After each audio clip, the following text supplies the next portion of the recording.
Tonight at 11, Metro Detroit could soon be home to a second area code. How some residents feel about dialing more than just 313.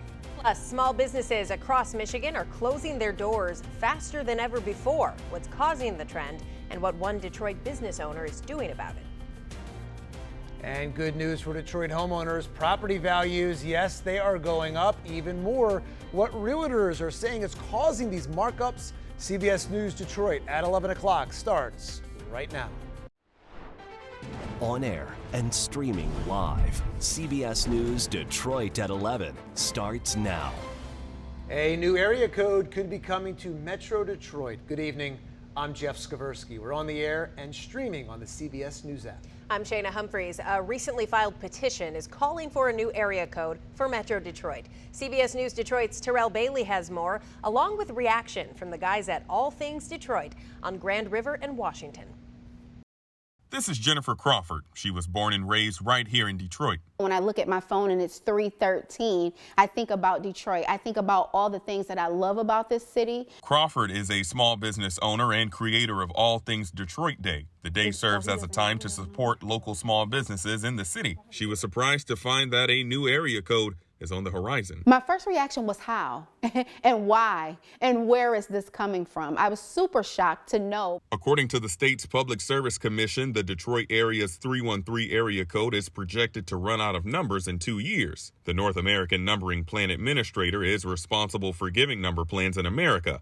In November, they filed a petition with the commission asking for an additional area code, 679. There's so much history with 313 and so many things that have been built on that particular area code. It's history. 313 has been around for decades. It was originally assigned to the state back in 1947. According to the Public Service Commission, the new area code will cover the same area as 313. Current phone numbers won't be affected, but new numbers following the change may receive a 679 area code. It's not even close to anything 313, right? Could we have a 331? Could we have a something? The biggest change is when calling. According to the commission, everyone with a 313 or 679 phone number would have to dial at least 10 digits even for local calls. As an advocate for small businesses, Crawford knows all too well about how local brands rely on the 313 area code. People have built their brands on the 313. There's Detroit Respect that has the 313 t-shirt.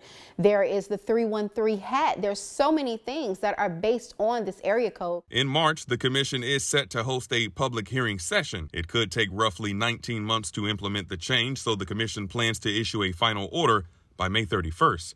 In Detroit, I'm Terrell Bailey. Most of us don't even dial area codes or phone numbers in general anymore. They're all saved. Half of us can't remember them, but we do remember those area codes, and they are really important to people. They are. At the same time, when you think about it, you're dialing the area code now no matter what anyway. Sure. 20 years ago, you're just dialing a local number. Now you have It's to a include. limited number. You only have so many phone numbers. Okay, if you are watching in Oakland County, you can always find our Terrell Bailey working for you, finding the answers you need. New tonight, a Michigan football coach has been fired. Co-offensive coordinator Matt Weiss was placed on leave earlier this month after school police received a report of computer access crimes that happened at the Wolverines practice facility in December. In a statement, Weiss said he had nothing but respect for UM, saying, quote, "I look forward to putting this matter behind me and returning my focus to the game I love." No word yet on who will replace Weiss. Tonight, Farmington Hills police are working an unusual investigation. Marshmallows with tack nails and fishing hooks were found near several homes. Police say the tainted marshmallows were found in the area of Heritage Hills Drive and Whip Lane near 14 Mile and Farmington Road. They believe the marshmallows were intended to harm pets and wildlife. Now, police tell us there have not been any reports of any harmed animals, but they do want residents to stay alert. A neighbor in Dearborn takes a boy with special needs on a ride he'll never forget. Our Ibrahim Samra has that story. He lives in Dearborn. Am I going to Cleveland Sunday? Yes, inshallah. Loves visiting grandparents in Cleveland. Guess what? finally in Cleveland. Without his mom. Am I allowed to go with you? No. Okay, buddy. But make no mistake about it, Ibrahim Hamid is not your average young man. He's special. How would you describe Ibrahim? I would say self-motivated. Not only because he has special needs, So Ibrahim has cerebral palsy. That's what he was diagnosed with when he was 11 months. About 3.5, 4 years old, I called his teacher and I said, I think my son's autistic. And that's when he was diagnosed. but because he's literally a TikTok star. It just kind of happened. During COVID, I was bored. So I was like, what's this TikTok thing? And I downloaded it and I uploaded a video of Ibrahim. You can't come to Cleveland. So I just posted it, just not thinking anyone's gonna see it. And it just went viral. I just got 4 letters. I wonder who it's from. The man gets fan mail from, get this, his 1.4 million followers across the globe. From phone calls, Hello? toe tapping in Turkey, and twinkling with toddlers, to telling jokes, Knock, knock. Who's there? Owl. Owl who? Who else? twirling at the park to his favorite song, and even visiting his favorite bakery in town. You come here, you don't pay. Ibrahim's my best friend. Ibrahim and his family have helped capture the hearts of many, What truck is that, Ibrahim? including a neighbor with a very special truck. They're actually our neighbors, Detroit Furniture. Yeah, he loves the truck. He loves the idea of the truck. He loves riding in trucks. So he told me he wanted to buy himself a truck. And he if you see the video, he like literally just jumped in. He didn't ask questions. He just literally jumped in the truck and closed the door in my face. Wait, Ibrahim. Wait, Ibrahim. You're shutting the door. We're going to the bakery. Yeah. Where are you going? So at that point, as soon as he got in the truck, there was It's no question. It's game over. It's game over. He didn't care if I was going to the bakery. Yes, sir. Let's go. Let's go. He didn't care who was meeting him. You guys are gonna follow us. We're going to Dearborn Bakery in the Detroit Furniture truck. He didn't care how he's getting home. Aren't you coming with me? You sold me out? He just knew he's getting that ride. All right. See you in a little bit. To no surprise, his mom wasn't invited. Get ready to shut the door. But what she and many continue to open themselves up to is not only Ibrahim's humor, I go beep beep. including waking up his brother Muhammad. or sister with his beautiful singing voice, Anywhere you look. but also to the life lessons they've learned from him. He's 6'2", and he's a big boy. And sometimes he'll stem, where he'll rock or cover his ears or make sounds. And I know you'll want to look at it, but just be kind. If everybody just showed a little kindness, I think it goes a long way. Reporting in Dearborn, I'm Ibrahim Samra, and that is Ibrahim Hamid. I want to see my mom and dad too. No. I love that guy. Unreal. Great story. 1.4 million TikTok followers. Wow. You can always follow our Ibrahim Samra, sharing stories like these from Wayne County and uncovering as well stories that matter most in your community. Next, weather meteorologist Ahmed Badji joins us now, and we're calling it a little appetizer coming this weekend. That's perfect. Yeah, you find it gets us back into the wintry swing of things because we had a little bit of snow today. Not a lot. Sunday gives us a chance to finally get something else on the ground again. But by the time we get to next week, that's when we get something more meaningful. So the whole name of the game here is the fact that we need to cool back down. We don't get the sunshine back until we get colder because we need to freeze over the lakes to stop lake effect cloud cover from happening. And you'll notice here on Doppler radar, all the way off to the west, the biggest setup is going to be how long does that really want to stick around. So when that gets its chance to finally move its way back on through, right? The next 7 days, it's all about getting that snow shower activity back in, the colder air back in, and then running up to that big system on Wednesday. And that's one that we have to watch closely. So on Sunday, we've got the snow shower chances that mix through. We have the 30s. A little bit of sunshine builds in on Monday and Tuesday. And then as we get into Tuesday night, we start off with kind of a mix, and then we go to snow, and then we go back to rain during the day on Wednesday, and then we go back to snow as we go through Wednesday afternoon and evening before we finally dry up by Thursday morning. Wednesday is the one where it's all the way through the day, so conditions are going to be a little tricky, especially if you have kids that are in school that day. That would be one to watch for maybe delays or some cancellations, just based on even the little bit we could get, because it has a chance to refreeze. Once we get past that system, there's actually already kind of a hint that we may not necessarily cool all the way down again, but actually go right back up. What a strange winter. It's very, very strange. This January, as of today's date, is the warmest start to a January since 1932. And if we stay on this warm side all the way through the end of the month, or at least averaging above a certain point, we could be in the top 5 for warmest January since 1880. Jeff is very happy about that. Not a comfortable warm, though. It's still cold. It is, well, you know, 40s are fine. I was Warm in a for t-shirt. January. I was in a t-shirt in the 40s. Fine, I take back the clap. Nah. Fine. It is cold. All right. Thanks, Ahmed. Thousands of wreaths lay on the graves of those who made the ultimate sacrifice for our country. Wreaths Across America is a nonprofit organization that honors families of those who have lost a loved one. Many of those soldiers now rest at Resurrection Cemetery in Clinton Township. That's where we find our Luke Laster tonight. Luke joins us live with more of these stories families have shared about their fallen heroes. Jeff, Shayna, honor and respect given to those families who paid the ultimate price. Resurrection Cemetery is just one of the thousands across the country honoring those Gold Star families. Those are families that lost their son or daughter in the line of duty.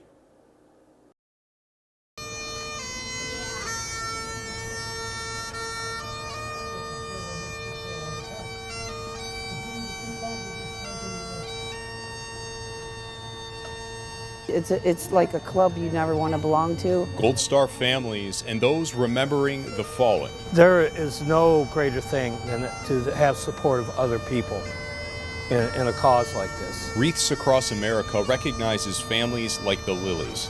Their son, Sergeant Joseph Lilly, was a combat engineer who lost his life in Afghanistan. You relive part of it every single day. Joseph's mother, Carol, says it never gets easier. However, the support a gathering like this provides helps her and her husband, Michael, feel that sense of support. The fact that, we're here to support each other, even though there is that missing piece or pieces in our life, I think it's amazing to have that support. Samantha Shifka joined the ceremony with her father, Mark, to memorialize her brother, Private First Class Christopher Soroka. He had lots and lots of pride. Soroka says his son took pride in being a soldier, representing his country and his cars. Like the Lilly family, Soroka says it's nice to see others honored and supported. He says his son would be proud to see the turnout at an event like this, honoring those who have passed on. It is very good to see other people honor and respect that they still have for the military and what it stands for. So to look at all this big crowd here like this is kind of real nice to see and nice support for him. Now, we did speak with many families today, each of their stories up on CBSDetroit.com. At 17 in Garfield, Luke Laster, CBS News Detroit. Our Luke Laster reporting tonight. Thank you, Luke. Luke is working around the clock in Macomb County, committed to bringing you stories that matter to you and uncovering the answers that you need. Still to come tonight, Detroit homeowners will love this. Property values are on the rise. It is good news for homeowners, not as much for those who are shopping for a home. Coming up, how realtors are handling the price spike. And the state of the economy is causing many small business owners in Detroit to suffer. We're talking to one homeowner, or one owner that is, about her struggles and what others can learn from her. It's a pretty good time to sell a home in Detroit. That's right. Property values in Detroit are on the rise yet again after a red-hot summer market. CBS News Detroit's Chris Walker is talking to real estate agents tonight in the East English Village about how much money homeowners could potentially make out there. Rising property values in Detroit are creating profits for homeowners. According to the Detroit Office of the Assessor, neighborhoods across the city saw a 20% increase in the last year. Tawana Jackson from Team Peterson Jackson Realtors says East English Village is a hot neighborhood for buyers. Jackson says homes that used to sell for $18 grand during the crash in 2008 are now at a six-figure price point. Now we're looking in upwards of $200,000 that they're on the market for. Everyone has come in, really updated the inside, gave it some nice modern features with incorporating our old English features of the house and not losing too much on the architectural component of it. Here in East English Village, what makes this neighborhood so attractive to buyers? I would say the architecture in East English Village. Big, beautiful brick homes, English Tudors. It's just classic Detroit. It's a beautiful neighborhood. active homeowners association. Notices of proposed assessment changes are currently being mailed out to over 408,000 residential, commercial, industrial, and personal property owners. I would say the mortgage rate on here be about $1,500 or $1,600 a month. You know, it's dependent on your insurance and your tax liability as well. And always, if you're looking to increase the value in your area, you want to include appliances. Use some stainless steel appliances. People spend a lot of time in the kitchen. I love the kitchen. I love to cook. So kitchen sells your house. From Detroit, I'm Chris Walker. Our Chris Walker is always working for you from Wayne County, covering stories that matter the most in your community. You know, if your kitchen won't sell your house, you could always use the weather, the warm January weather in Detroit to sell your listing. It's been so out of the ordinary here for Strange. us. But we're going to try and just do that quick reset going into next week. We'll see if we can actually get all the way there, though, instead of, you know, kind of sputtering out and just getting rain again. But here's what we got going on in that forecast ahead, right? We've really been focused on just all that warmth, the 40s. Admittedly, those have been pretty nice, but we have a lot of rain that's been going along with it. And that's what leaves us right here. As we go further into the night, a live look here over Southfield from our tower cam. You can see it's pretty easy going, at least at the moment. But once we get a little further into the night, those low 30s hold on. Cloud cover staying steady as well. By the time we get into next week, this is the issue. The next 7 days leave us with those 30s, a light amount of snowfall on Sunday. It's focused in the morning. That's going to be the main part that we have to watch for. Sunshine takes over Monday and Tuesday, and then into Wednesday we just dive. And on basically Tuesday night is when the system starts to move in. Now, it's far enough out. It's west of the Rockies. What it needs to do is it needs to basically go over the top of the Rockies and then quite literally dive down the other side. And once it does that, meteorologists here in Michigan, we're going to be able to look at that and go, all right, now I know exactly what path it's going to go flying through, and if it can do the all-important thing, suck up some moisture from the Gulf of Mexico. If it can do that, we're looking at some pretty good snowfall then. We stay away from any of the heavier rain that goes along with it instead. But you can see on the model, it's all about the cloud cover holding steady until we get into Sunday morning. Then snow showers, especially over the western portion of the state, that moves in our direction. We've got a good scattered snow shower chance all the way through before we're finally all said and done. That is kind of the end of the heaviest of it. And it's really right around that 9 to 10 o'clock hour in the morning. So as everybody's basically coming home from Sunday morning breakfast or our church or whatever it might be to start off the end of our weekend, it's all cloud cover then through the afternoon with just a stray flurry or two. There's not anything real strong at that point. But I want you to notice something. See all these streaks that keep coming in out of the northwest? They're just flowing right off Lake Michigan. That's the issue that we've had here with the fact that we couldn't hold on to a lot in the way of ice on the lakes. Notice the clouds continue all the way through. It's just constant cloud cover until we get to Monday afternoon and we start to finally break that apart. It's because we don't have enough ice. We have that lake effect machine continuing to go. The more open water we have, the more cloud cover. And what you see here, if you wanted to get away for the weekend, let's take a wider look. We've got the 30s still widespread. It's all cloud cover at that point, so nothing drastic. But northern parts of the mitten here, Ludington all the way over toward Pinconning, Port Hope, Alpena, cloud cover, low 30s, upper 20s, the further north that you go. And if you are headed, for instance, to the UP, you've got a lot of upper 20s. There is snow there, so if you're somebody that wanted to get out on the snowmobile, conditions actually look still pretty good. For the most part, they've been able to pick up a little more lake effect off the big lake, and that's really tried to really kind of help them out a little bit. I mean, that's a big tourism thing, especially through the UP, but I mean, they really never are short on that much snowfall anyway. They usually average around 250 inches of snowfall a winter when you get up toward west of Marquette. Sure. You know those little kids want to get out there, play in the snow, snowmobile, go sledding, skiing, the whole thing. And admittedly, I'm just a very tall kid, so chalk me up right with them for wanting to do all that. Maybe soon. We will see sometime next week. Yep. Thanks, Ahmed. When we return, what one Michigan entrepreneur says you should do to help keep your business's doors open. Small business owners across Michigan are closing their doors, apparently at a quicker pace than ever. Yeah, and for reasons that can range from raising rent to low demand for what's being sold.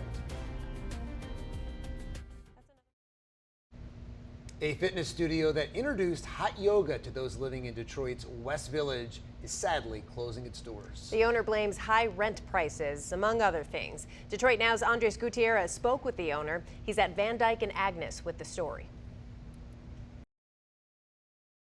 Amina Daniels left New York City and came back to her hometown of Detroit with the goal of making it a healthier place. They needed a community where they could train, sweat, and restore. Winner of the Hatch Grant, she had funds for her fitness studio, but initially some weren't buying into her idea. I looked at 91 properties, so that is 91 no's. Eventually, she opened Live Cycle Delight in March 2017 on Agnes off of Van Dyke. Business boomed so much that she opened another location down the street a year later. Then in 2020, the pandemic forced Daniels to shut down for 6 months. During that time, she took out loans to pay staff and receive PPP money. So it was just really challenging because if you take out loans, 6 months later, those payments start coming in. With high rent and slow business, Daniels has made the tough decision of closing for good. She isn't alone. According to a survey conducted by Facebook, small businesses in Michigan closed at a higher rate last summer compared to other states.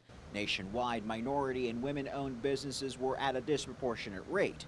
31% of black-owned businesses close, 11% higher than the national average. Daniels wishes elected leaders could have done more to help small business owners like herself. Her message to those leaders? They need to create less red tape and make it more accessible for people to receive funding and assistance and grants, and loans aren't enough. It's really unfair. Daniels now plans to attend business school and begin a nonprofit to help other entrepreneurs. We want our communities to be these vibrant places. We need to circulate our dollars, not just in one store, but in all stores. In Detroit, I'm Andres Gutierrez. And Andres Gutierrez is always working in Wayne County, committed to serving those stories in your community. When we return on CBS News Detroit at 11, he could become the first Orthodox Jewish player to ever make it to the NBA. By the way, he could help those struggling Pistons. The story when we come right back. And we are streaming on the CBS News app on your block around the clock. And that's for those of you in Hamtramck, too. You can download our app for free. We'll be right back. CBS News Detroit sports anchor Ronnie Duncan joins us now, and you've got a great story for us. You also promised us a little tidbit. That's right. You wanted to know exactly how the yarmulke stayed on his hat, and I'm talking about Ryan Terrell. So who is Ryan Terrell? He's a kid who wants to do something that hasn't been done. He's on a journey, very much like Jackie Robinson's task to integrate Major League Baseball back in 1947. However, Jackie wasn't an Orthodox Jew, and wearing a yarmulke wasn't an option. Ryan proudly wears his yarmulke, and people are now taking notice. A kid who was nervous about wearing it at the playground, he said, I'm going to start wearing it. That's the inspiration some are getting from seeing 23-year-old Ryan Terrell, an Orthodox Jew, wear a yarmulke on the court. The 6'7" Spearshire professional is part of the Pistons G League franchise as a member of the Motor City Cruise. Just the obvious sightings of seeing more kippahs in the crowd is embracing for Ryan. Stuff like that, says to me this is bigger than basketball. And it's really important, and it's inspiring to me. That source of inspiration is the driving force behind Ryan Terrell attempting to become the first ever Jewish Orthodox player in the NBA. Still, the big question is, how does Ryan Terrell keep that yarmulke on his head throughout the game? A lot of people ask, how does it stay on? So we got clips on the inside, clip kippahs, but it's really cool. It's really cool to have the Pistons logo on there, and hopefully we get some more colorways coming in. How about that, kid? Now, wearing that yarmulke is also good because it is a promotional idea as well. He's getting paid for it. Yeah, we'll have more on that later in the week. Now, moving on to a big weekend in the NFL. The Buffalo Bills are getting ready for the Cincinnati Bengals for their divisional playoff game. Oh, it's going to be a good one. And the Bills, yes, they are practicing just outside of Orchard Park and Buffalo. The practices have been intense. Now, you can see the Bills and the Bengals on CBS Detroit this Sunday at 3 o'clock. I am looking forward to it because I don't know who I want to pick because, the Bengals didn't make it to the Super Bowl last year. And Buffalo says, we owe you one. So where do we go? I'm going Bills, and here's why. Damar Hamlin, right? It's been 3 weeks since that freak injury on Monday Night Football.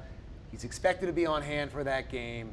and it's going to be something else. Well, we know how it can inspire. I mean, look, Yeah. Jeff did sports in Philadelphia. He knows all about that whole situation, that when you have something that can bring a team together, it can do some miraculous things. Bring the whole fan base together. How It about has. that? How about that? Thanks, Ronnie. Thank you. All right, thank you, Ronnie.